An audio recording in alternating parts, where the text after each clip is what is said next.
A manga that predicted the future? I know that sounds crazy, but stick with me and I'll explain. This manga is called The Future I Saw and it released in 1999.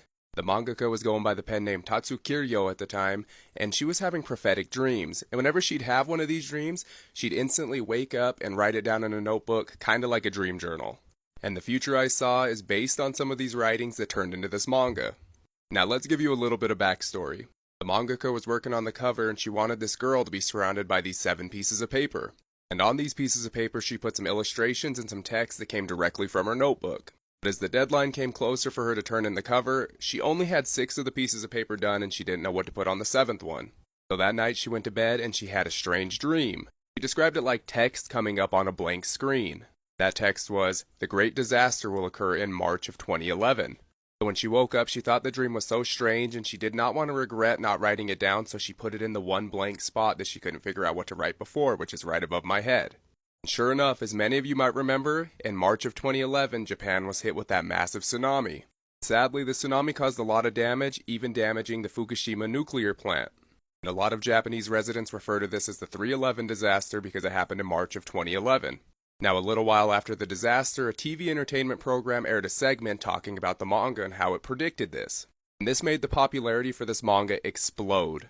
The manga was even going for 100,000 yen at auction. That's because before this, it wasn't very popular and it was hard to obtain because it was so old.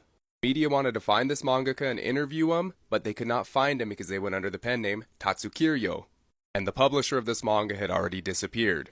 Then eventually, a fake Tatsukiryo decided to try and take the fame, and the original decided to just leave it alone, like, let it be.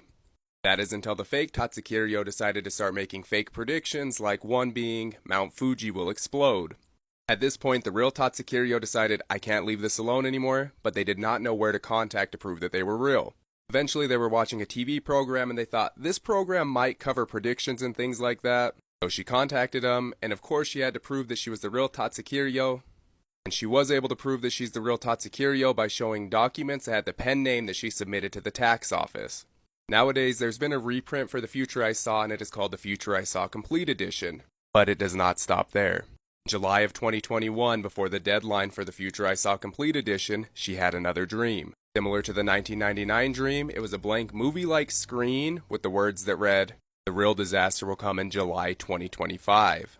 But this dream differed because she saw a scene where the seabed seemed to rise with a thud, and this tsunami is 3 times bigger than the one from the Great East Japan earthquake. She did say she has no certainty what this dream means, but that's still scaring some people away from traveling to Japan this July. I do believe that I read somewhere that Japan is having one of its biggest years for tourism this year, but still, some people are afraid to go to Japan this July, and can you blame them? So do what you will with this information, and whatever you do, be safe and plan accordingly. Peace.